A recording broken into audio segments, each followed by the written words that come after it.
Oke, di kesempatan kali ini saya akan menceritakan sebuah film yang diangkat dari kisah nyata yang menceritakan seorang balita berumur 2 tahun yang hidup bersama mayat ibunya selama 3 hari. Dan film ini memperlihatkan seorang balita lucu yang secara tidak langsung memanfaatkan kemampuan bertahan hidupnya secara mandiri karena dari dulu memang dia sudah diajarkan oleh ibunya. Pokoknya film ini bakalan membuat hati kita tersayat-sayat dan juga tercabik-cabik. Oke, sebelum kita lanjut ke pembahasan, bagi kalian yang suka dengan video ini, jangan lupa untuk tekan tombol like, komen, share kepada teman-teman kalian, dan yang pasti jangan lupa untuk subscribe-nya ya, agar kalian tidak akan ketinggalan video-video menarik dari Kapten. Oke, tanpa berlama-lama lagi, tanpa berbasa-basi lagi, kita langsung saja ke TKP. Let's go!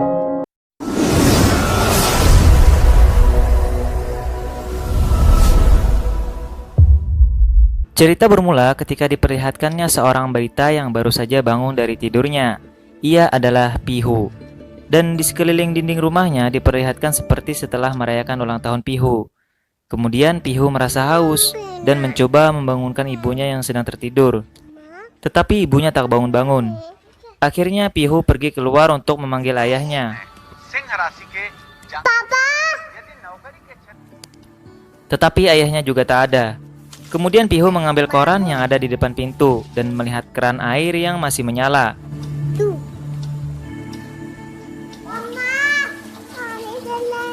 Kemudian Pihu berinisiatif mematikannya dengan mengambil kursi lalu menaikinya. Tetapi karena tangannya terlalu pendek, Pihu pun tak bisa meraih keran dan hampir terjatuh dari kursi. Dan akhirnya membiarkan keran itu menyala.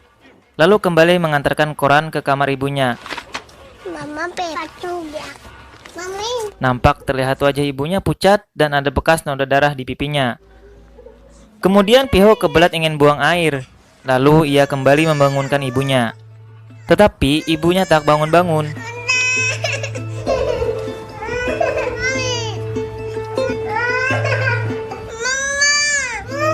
Kemudian Pihu masih balita dengan mandirinya melakukannya sendiri, tetapi tidak cebok.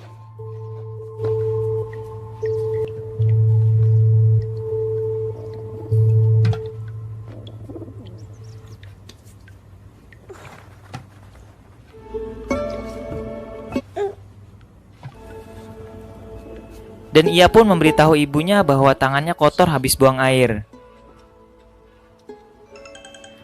Singkat cerita, ponsel tiba-tiba saja berbunyi. Ponsel itu berada di atas lemari yang lumayan cukup tinggi.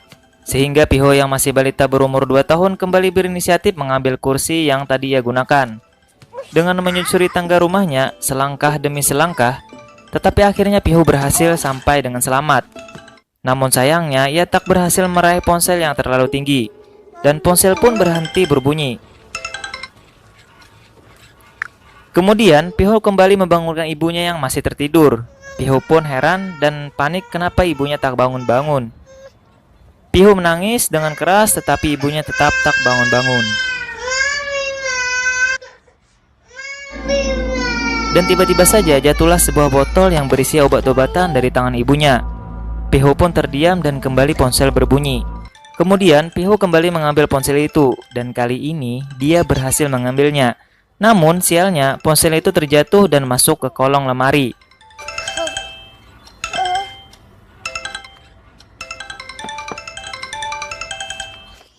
Dan dalam keadaan panggilan terjawab. Dan ternyata itu adalah telepon dari ayahnya yang sedang berada di luar kota. Dan sepertinya ayah Pihu dan ibunya telah bertengkar. Dan ayah Pihu pun mengatakan bahwa ia lupa mencabut setrika yang ia pakai pagi tadi karena terburu-buru.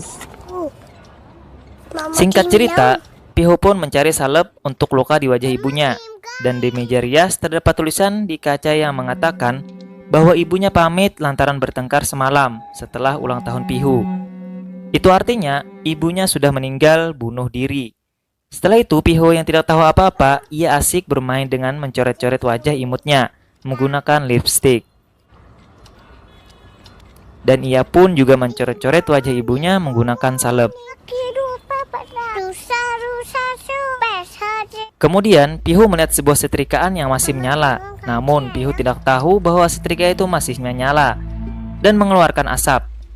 Pihu pun bertanya-tanya dalam hati sekaligus bingung. Karena ia tak tahu apa-apa, Pihu pun dengan polosnya memegang setrikaan itu hingga membuat tangannya kepanasan. Pihu pun menangis begitu keras sehingga membuatnya kelelahan dan tertidur di samping mayat ibunya. Lalu setelah bangun, Pihu pun merasa lapar dan mencari makanan di dapur. Ia pun mendapatkan roti dan memanggangnya di microwave.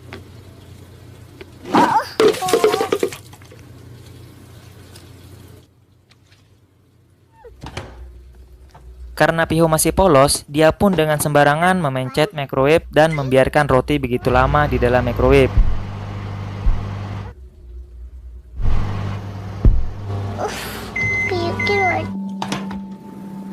Yang membuat roti akhirnya gosong. Pihu pun bingung dan akhirnya membiarkan rotinya di dalam karena sudah gosong.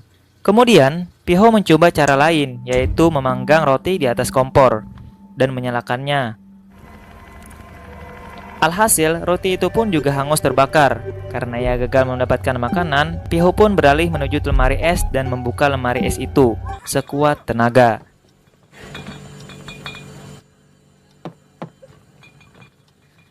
Ia pun akhirnya berusaha keras membuka dan akhirnya ia pun berhasil membukanya. Dan berhasil mengambil makanan yang ada di dalam kulkas. Dengan lahap, Pihu pun memakan makanan yang ada.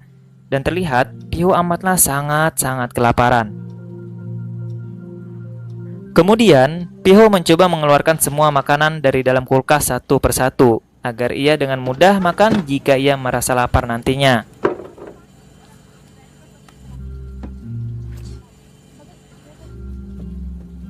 Tetapi, Pihu dengan polosnya masuk ke dalam kulkas dan menyebabkan terkunci dari luar. Pihu pun takut dan juga panik, dengan berusaha keras mendorong pintu dari dalam. Sekuat tenaga ia dorong dan akhirnya Pihu berhasil membuka kulkas. Tetapi, botol ikut jatuh yang membuat Pihu terkejut dan menangis cukup keras. Kemudian setelah kejadian itu, Pihu kembali naik ke atas ke kamar ibunya. Dan kembali ponsel berbunyi, ternyata itu dari ayahnya. Pihu pun akhirnya berhasil mengambil ponsel yang berada di bawah lemari menggunakan sebuah penggaris. Hello. Mama ka phone do? Apa phone? Uja. Hello. Mama. Kemudian, Pihu menonton TV, tetapi tiba-tiba TV mati dan dengan polosnya, Pihu mencoba melihat di belakang TV yang penuh dengan kabel dan bisa kapan saja membuat ia tersetrum.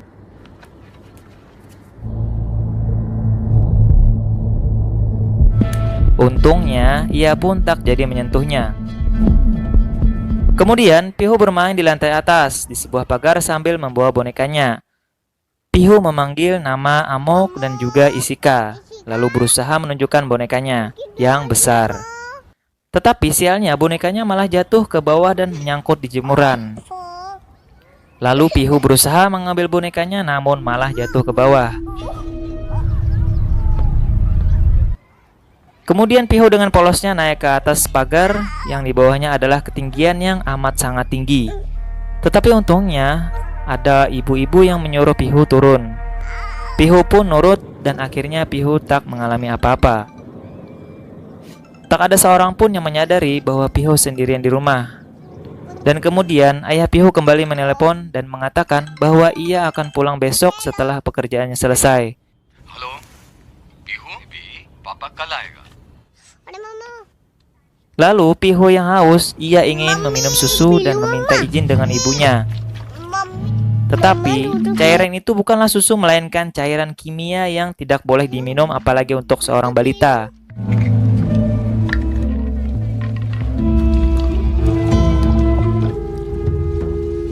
Dan untungnya, karena Pihu masih polos, ia pun tak sengaja menumpahkan minuman itu dan tak jadi meminumnya. Sekarang rumah sangat berantakan, makanan berserakan di mana-mana dan air sudah mulai menggenangi lantai rumahnya. Kemudian, Pihu yang melihat obat yang terjatuh dari tangan ibunya tadi, ia mengira bahwa itu permen dan memakannya satu. Rasanya pahit, lalu Pihu malah ketagihan dan memakannya lagi. Tak terasa sudah 4 butir ia memakannya, dan seketika itu juga membuat Pihu akhirnya tertidur. Singkat cerita, rumah pun menjadi sangat kacau. Asap bertebaran di mana-mana dan seluruh ruangan pun menjadi gelap. Dan tak berapa lama datanglah ayahnya Pihu. Ayahnya Pihu pun panik dan berusaha mencari istri dan anaknya. Ia pun terkejut ketika melihat istrinya terbaring di atas kasur. Dan akhirnya ayah Pihu pun menemukan Pihu di bawah kolong tempat tidur. Seketika itu juga ayah Pihu menangis histeris dan film pun berakhir. Tamat.